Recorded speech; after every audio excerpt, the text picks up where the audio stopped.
Përshëndetje dhe mirë se erdhët në urat e shpirtit. Në këtë rrugtim të përbashkët, ne nuk kërkojmë atë që na ndan, por kthejmë syt nga drita që ndriçon rrugën e secilit prej nesh. Sot po e nisim me një pyetje që ndoshta nuk e kemi bërë shpesh herë. A e dini se sa lart e ndaron Kurani figurën e Marisë dhe si bëhet ajo një urë dashurie dhe respekti mes nesh.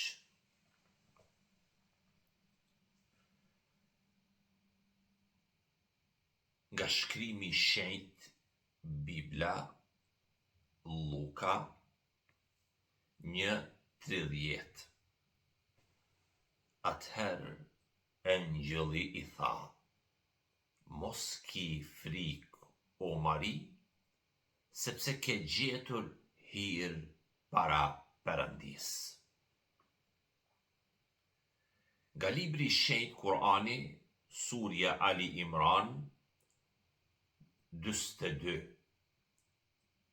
Përkujto kur melaqet than: o Merjem, Allahu të ka përzgjedhur ty, të ka pastruar dhe të ka ngritur mbi gratë e botës.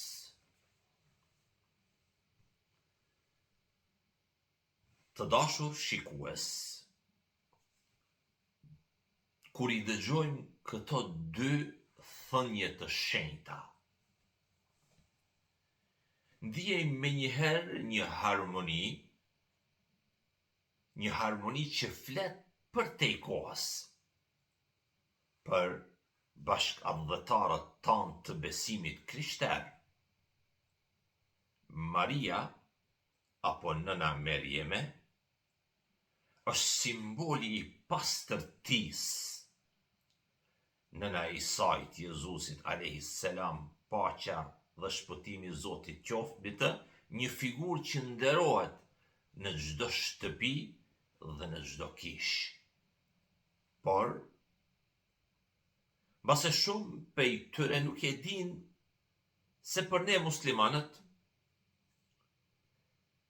Merjema nuk është thjesht një emër i respektuar, por ajo është e vetmja grua që ka një kapitull të tërë të emërtuar me emrin e saj në Kur'an, dhe quhet Suratu Merjem. Ajo përshkruhet si shembulli më i lartë i besimit, i sinqeritetit, i përkushtimit ndaj Zotit të gjithfuqishëm. Kur engjëlli, meleku Xhibril i shfaqet asaj, siç e pam në dy shkrimet, ai sjell të njëjtin mesazh për zgjedhjen e saj nga Krijuesi.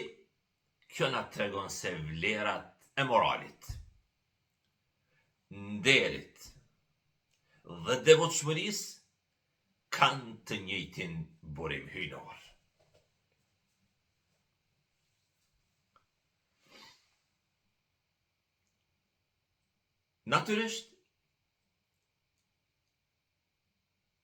Natyrisht kur shohim këtë ngjajshmëri kaq të bukur në mendjen e secilit prej nesh, mund të lind një pyetje shumë e sinqertë. Nëse këto shkrime flasin për të njëjtat figura, ku qëndron dallimi dhe pse erdhi Kurani? Përgjigjja qëndron pikrisht tek urtësia e madhe e planeve të Zotit Krijuesit. libri i shenjtë Kurani nuk erdhi për të mohuar apo fshirë të vërtetat e shpallura më parë, por erdhi si një vulosje, dëshmi dhe plotësim i tyne.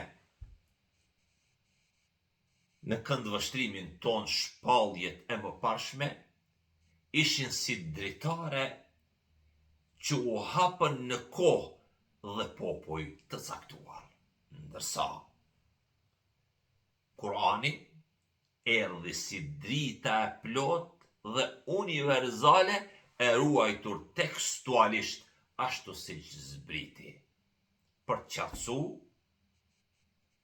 çdo paqartësi që mund të kishte sjell kalimi i shekujve ndër vite e kështu me radhë.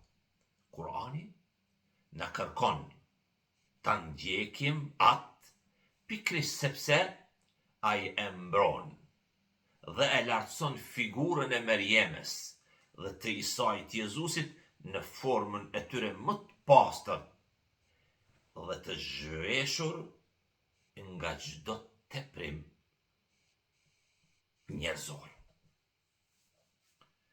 Ai na mëson se Zoti është një, i vetëm, dhe se të gjithë të dërguarit profetët e tij erdhën në të njëjtën rrugë dhe në të njëjtën vit. Pra, duke ndjekur Kur'anin, ne në fakt përqafojmë, respektojmë, nderojmë të gjithë profetët dhe shpalljet e hershme, por në formën e tyre përfundimtare dhe të përsosur. Thirrja për meditim dhe në këtë përmbyllje themi, në shoqërinë tonë shqiptare, ku kemi bashkëndar shekuj jetese, gëzimesh, sfidash të përbashkëta, shpesh paragjykimet vijnë thjesht nga mosnjohja e tjetrit. Kur njihemi në thellësi, ne zbulojmë se rrënjët tona morale janë më afër se sa mendonim. Nëna Merjeme na mëson sot se pastërtia e shpirtit dhe dorëzimi te Zoti janë thesare më të çmuara.